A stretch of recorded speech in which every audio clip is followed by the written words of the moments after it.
wax. kontaan rek xam nga may oto kenn mënu ko lekk nit moo gën a fort lu ne dëgg la te ñun amuñu dara ngor am nañu yàlla sunu borom te kenn ki la bëgg jar na daw ba dee ngir ñi la bañ te Zal Mbaye erreur daxoon na sama diggante ak moom te daw na ba regret taxaw ne ma juum moo ma jàppoon ndax réew mi duñ la bàyyi boo jotee ak nit duñ la bàyyi ñëpp dañuy taxaw naan lii la wax mu baax waaye tey jii li des ci journée bépp damaa bëgg rek ngeen santale ma sëñ Fall te di ma laaj ci sama sëriñ dee leen ma laaj ci Fallou Awa Bousso dee leen ma wax kii la Fallou Awa Bousso Maam Ndiaye sa diggante ak Fallou Awa Bousso loolu laa bëgg ngeen ma koy laaj tey loo leen ma laaj lu dul laajoo leen ma sama diggante ak Alaaji Fallou du ma leen ko baal dëgg la ñenn ñi dañu ne intérêt la toppee te yaa ngi koy teral saa su ne. sëñ Fallou rek ma ne ko sëñ Fallou rek yaa ngi koy teral saa su ne. man ñëpp laay teral naa buur teral naa baadoola teral naa samay maas ku ci xaj ma teral la ba yéen journaliste bu ngeen ci xajee ma teral la sëñ Fallou damaa teral sombi laa doon añee di ko ndekkee di ko reeree mu metti loolu waaye tey moo ma tàggale xiif tàggale ma ak dox xar xolu jaami def ma ci kenn respecté wu ma woon kenn joxuma woon cër bi ma amee sëñ Fallou laa sigg ci réew mi bi ma amee sëñ Fallou laa doon daanaan bi ma amee sëñ Fallou la ma yàlla teral bi ma amee sëñ Fallou laa yëg avion bi ma sëñ Fallou teralee ci laa taxaw ci avion bi ne yàlla mën na lu ne ndax ki daan toog ci territoire tey moo toog business class tegle tànkam ñu naan ko looy lekk ak looy naan waa sant yàlla day nduroog fecc ban moment ngay fàttali dara si yow mu métti lool nga woo sëñ Fallou nga yëg ni sëñ Fallou sëñ Fallou bi muy métti ma koy woo dafa yàgg boobu sonn naa jaaxle naa awuma dërëm yoruma dërëm awuma dara ma koy woo guddi di ko woo bëccëg ba may wéetoog moom ca xabrom ba tëdd di fa nelaw boobu man rek la woon ak moom ak yàlla sama digganteeg sëñ Fallou du kenn ku ci dox directement la. turu Maam Ndiaye est-ce que bokk na ci looloon ñaan sëñ Fallou. turu Maam Ndiaye lañ ma tuddee. maanaam coow li nga am ci réseau yi maam lu mu laal mu am coow est-ce que da daan bokk say ñaan ci sëñ Fallou. yéen ñaata at ngeen yor micro te amoo leen coow man maa jënd micro ñaari fan am coow xale yëpp wukki micro kon lu ma laal a gën lu ma laalut. tout le temps laa ñëwee sa longévité naan ba léegi Maam Ndiaye mu ngi tenir le coup. ay waay sama nawle yi yomb na ci yow. ba tey dama koy téye tey laa ko mën a téye bul yàqam te buñ ba tey laa ko gën a mën a téye dama leen koo waxoon ma ne leen du ma nit ñi ne day wax waxi dox ma ne leen du ma xewi nit ñi ne day wax waxi dox ñaata am carrière boosu Sénégal 1 mois la ba semaine sama bës bi damay dem ba doyal jox sama sëtaat ndax Alaaji Fallou ma taal te mooy ñaata kanam loo ko sëlee sama bu dee maanaam sa nawle yi ñëpp invité woon nga dem sama la ñu xaar tey ñëpp ay ñëw maman vulgaire ñoom ñëpp la ñu xaar. non maman génn na nee na dafay dem ci kër gorom te nag sëyee dëgg ndax xale yi maay seen yaay te dama leen a nàmpal ci sëy ci sëy kon ku ci am jëkkër yi ne sëyee dëgg damay ànd ak ñoom ci loolu parce que sëy rek ay dëggal ku sëyut perte nga. Zal Mbaye nee na doon jàngi dawal tey. daa demoon defi permis kon may nga ko oto. ah gis nga doom bu màggee débit ndayam xale yi ci réseau bi yëpp ay ree lañ ma def ndax nag tubaarkaala nee naa la nday daa fort ci doom te bu koy nampal da koy xool xale yi bu ñu nee der nga gis Maam Ndiaye kon loolu dafa fort. maam déwén Kazu Rajab bi xanaa du nga koy génne fii parce que fii xajatoo fi gis nga. non waaw bii ma déwén moom incha allah gëmatuma fii moom. koo jëm stade. waa nañ leen xaritu internet yi comme nu ma leen ko waxee woon tout à l'heure rek ñu ngi kër ñoom Mame Ndiaye Savon ci bésub Serigne Fallou bi di Kazu Rajab bi ki ñuy jàkkaarloo nii nag elle n'est plus à présenter ci plateforme digitale yi ku ne xam na Awa Ama waaye ku ne xam na Awa bu Sidi Diop bu Subatel Music Ama mi nga xam ne kenn doon ko présenté ci milieu showbiz bi Awa ñu ngi lay nuyu bét nañu bu baax fekk si la tey ci bésub Serigne Fallou bi kër Mame Ndiaye Savon avant tout ñu bàyyi la nga nuyu internet yi ba pare.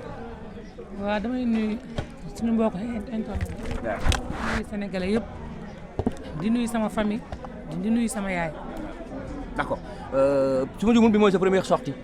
c'est le moment peut-être nga jaale suñu frère Wally Ballago Seck gis nañ ay images nga ànd ci Sidi Diop ak Subatel Musique bi yëpp demoon jaale ji ko est-ce que mën nga ñu ñëw un petit peu lan moo fa xewoon. waaw dama koy jaale Wally sama papa la dama koy jaale di ko nuyu ndax damay wax naqari man ak moom ñoo ko bokk ndax moom ci boppam xam na sama diggante yaayam at man ki ne nekkoon sama yaay mbëggoon ma koy ñaanal di ko ñaanal xolu muñ di ko ñaanal yan bi ko yàlla teg yàlla na oyof ci boppam ci barke Serigne Babacar Sy ma koy masaw bu baax a baax. d'accord Awa tey yaa ngi Pikine Mame Ndiaye Savon mooy màggal ba sukk juddug Serigne Fallou gi. lan nga ñu mën a wax ci Mame Ndiaye Savon ak sa relation ak Mame Ndiaye. waaw maa ngi suñu kër ndax cant bi suñu kër la lii yàgg nañ ko def yaakaar naa ni Fanta ngi ni bi ñu koy soog a def dañu doon defal mu rek beurre di segg café ba tey yàlla dogal lii kon ñuy sant yàlla rek di wax ni maam lu mu am sëñ Fallou ko gënal kon bisu sëñ Fallou bu ci defee lii war na. la personne de Mame Ndiaye boo ñu ko doon wax nan nga ñu ko mën a définir parce que maam bi ñu gis ci réseaux sociaux yi ak maam bi liggéey ak tey bis bi ñuy Mame Ndiaye woote da nga naan kii bon boo gisee ci réseaux yi da nga naan du nit ku ji bëgg lu baax wala yooyu noonu. waaw tey yi woote na bisu sëñ Fallou gi di ko màggal def ci ay xewal yu bëri def bernde yu bëri yow miy jege maam nan nga ñu mën a expliquer kan mooy Mame Ndiaye Savon. waaw xam nga doomu aadama bul def li nga gis ci moom rek nga koy jugé Mame Ndiaye nekk nit ku baax nit ku rafet xol barke Serigne Babacar Sy nit ku mën nitam Sénégal boo xamee nekk gaynde rek ñu tegal la ku sikk xam nga wala nga bëgg wala nga bëri noonu mais maam newul foofu barke Khalifa Maïs nit ku baax nit ku bëgg nit ku rafet xol nitu kese barke Serigne Babacar. wax naa ko tout à l'heure ci présentation bi ngeen ni jaali Wally Ballago Seck yéen waa Subatel Music muy yow Matar Diop ak Sidi Diop ñu bëri xaaruñ leen ko woon su ma jumul sax peut-être mën na doon surprise ci peut-être ci Wally wala ci nit ñi nekk ci showbiz bi yow mi àndoon ak délégation bi ànd ak Subatel Music émotion bi amoon biir kër Wally bëgg naa nga nettali ñu ko. waaw xam nga loolu mën na nekk ci surprise ci nit ñi mais ñun mënul nekk surprise ñun te mënul nekk ci surprise ci Wally parce que dama lay xam ne la showbiz ñi ci biti rek ñooy wax mais ñi ci biir xamante nañ parce que am na loo xamante ni tey bu ñaawoon loolu da am te su ma neexee ma ne Wally këram ku ne ñëw na fa jaale ko mais gëm naa ne suñu ñëw ñun bokkal na ko ci ñëw yi dàq ci ñëw yi parce que mooy bi gi mu ñam wax ko moom nag mu kontaan parce que Sidi yëkkat na fa ay xam nga après dégg nañ lu ne comprendre nga dégg nañ lu ne mais ñuy wax dañuy comprendre parce que nekkul ñu fa nekkoon waaw parce que ñun bi ñuy ñëw non ay demeuré jaale yooyu ay waxu dof la loolu benn dof rek moo génn wax ci kon loolu duñ ci tontu Sidi bi mu ñëwee dafa jébbal jaalam jël fa kàddu yi rafet jaale wax li nga xamante ni moom la ko Kiné Diouf waxoon te bi ko Kiné Diouf di wax yaakaar naa même pas 3 mois Kiné gaañu Wally wax yu rafet Aliou May Nder waaw Aliou May Nder jël kàddu wax yi rafet ni moom lépp lu Sidi def ci diggante ma Wally moom doon na ko def ci diggante ma Youssou Ndour mais ñi xamul rek ñoo xamul mu ni showbiz kese la te dama lay wax dara nga xam ko man maa la ko barke Seydina Mohamed Sidi Diop Wally rek la bëgg ci àddunaam te Wally Seck dafa bëgg Sidi man fan laa bokk du Subatel da ngeen ñëw soirée Wally di ma fekk Wally di ma way lu neex su paree balaa wàcc seenam day tubb xaalis ba mu bari jox ma di ma paasal këram bu ma demoon tey kenn du ma téye ay nitam nekk samay nit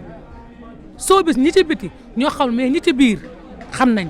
suñu digganteeg Wally amul dara lu ñaaw dañuy showbiz ci guddi gi bu ñu yeewoo mel ni du woon ñoom bi ma taa jóg Subatel ñëwee da koo wane saal Wally mi fees del bi mu nuyoo toog daf ni Wally man at yow ñooy wax moom at Wally ñu ñoo dugg ci biir nekk at Aziz Wally at Matar Subatel at Aziz ci biir néeg at Aziz kon ñuy wax naan Matar day xeex Wally day waaw dama ni la su ko Wally tegoon fenn wala Wally am lu muy duut yaakaar naa ni ndeyam ak Matar ci saal bi mais da koo dugal ba ci néeg ñoom ñett kese ay xatu Wally ñëpp a ngi toog waxkat yëpp a ngi toog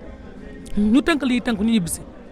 dégg nga ba déggoo ma soo bis ñoo bokk ndey ñoo bokk baay Kiné Diouf mi dee tey moom Matar daaw ñu réeroo muy yaay Wally man xam naa ci dara Wally ay ndam yëpp samay nit la Njoogu Mbay xaritam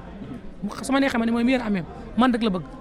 ñoom Aïda Diallo ba fa gay Sali Gueye Maana Niass ñooñu ñëpp samay nit te ku lim juum comprendre nga kon soo bis ñi ci biti ñooy wax mais ñi ci biir rek ñoom duñu wax parce que ñun xam nañ lépp mais nag nañu rafetal parce que àdduna bi dafa jeex ba pare barke Serigne Babacar jeex na ba pare. d'accord kon na rafet. d'accord ana Zal Mbaye. Zal mi ngi fi. Zal mi ngi fi. waaw mi ngi fi wala ñëwagul. Zal waaw Zal fii la. man jot naa information. Zal sama néeg la fanaan. Zal ñu ne jàpp nañ ko. jàpp. dikkal la ba plainte na ko bañ jàpp. Fanta ngi nii toog. barke dama ne la. barke Zal fu mu fanaan nga ne. waaw dama ne la barke Khalifa Ababacar Sy Serigne Babacar rek laa gëm. Zal Mbaye man sama néeg la fa ñun ñëpp Zal Mbaye Mame Ndiaye Savon ñun ñëpp sama néeg lañ fanaan. kon Zal jàpp na. Fanta boo ngi nii toog léegi Zal jàpp nañ ko. waaw toogal fekk ci kanam. plainte Zal Mbaye ak Tické Laobé yow lan nga ci dox. non man moom loolu. doxoo ci dara. non awma lu ma ci wax xam nga tax awma lu ma ciy wax. xeexu TikTok man bokkuma ci. bu dee xeexu jàkkaarloo wala xeexu mbedd wala xeexu programme ci sama nit bokk naa mais bu dee TikTok man bokkuma ndax coow ma coow TikTok parce que liggéeyu ma liggéeyu TikTok. waaw. d'accord lan ngay conseiller Zale Mbaye ci TikTok bi. mu bañ a defante wala tontonteeg jigéen ñi. comme moom góor la waaw li ma koy conseiller mooy comme ni nga ko waxee rek góor la. te am na yoo xam ne góor moomu ko. comprendre nga amaana sax yàlla moo xam parce que man la nekk ci biir xaw ma comprendre nga mais su ma sañoon Zale mu bàyyi mu sedd parce que li ma la wax léegi àdduna bi amul solo muy moom muy tikke te ku ci sa morom am safaan sa morom dina dem wuy si ko te nan ñu moytu coowu TikTok parce que coowu TikTok nekk na loo xam ne ci àdduna du ma sa fay yaa ngi dégg nga ma am na loo xam du ma sa te Zale Mbaye suba day am jabar am ay doom comprendre nga tikke tamit ñaan na yàlla am jëkkër mais coowu TikTok pour man kii wax fii lu ñaaw kii wax fii lu ñaaw amul benn sens da leen di lambal pettal leen nit ñi jéppi leen ci man loolu laa ci gis. d'accord Sidy Diop le 29 juin dafay dem Zénith. incha allah mu nekk première sortie am Zénith. ñu gis ci affiche yi mu def ñëpp parrain sauf Wally ñu bëri na leen lu tax invité wul Wally. non affiche bi ñu koy def boobu lu bëri amagul. te bu neexee yàlla suñu borom. dañu yàlla may gudd fan at wér gu yaram léegi ci kanam bu dëj bi passé ba Wally noppalu léegi ci kanam di ngeen gis vidéo di ngeen xam ne Wally Seck du ci slip caay la ci. mais loolu c'est pas trop tard. non c'est pas trop tard. Viviane c'est pas trop tard dama ne la c'est pas trop dama ne la fekki fan. ci kanam di nga xam ne Wally du ci slip caay non du loo sax mais magam la te day ñëw jàppale ko te day ñëw dooleel ko dégg nga ma parce que Wally at Matar waxtaan nañ. kon jaana kon mën nañ xaar Zénith Wally Seck ci kaw scène bi ak Sidy. non Zénith bi day neex. Wally dafay toj man maa la wax lii. léegi may ñaanal nag ñëpp jàmm di gërëm Fanta Mbuub mii ndax nee naa ko ne natt yu baax yi ci réew mi moo ko yor man faale ma kenn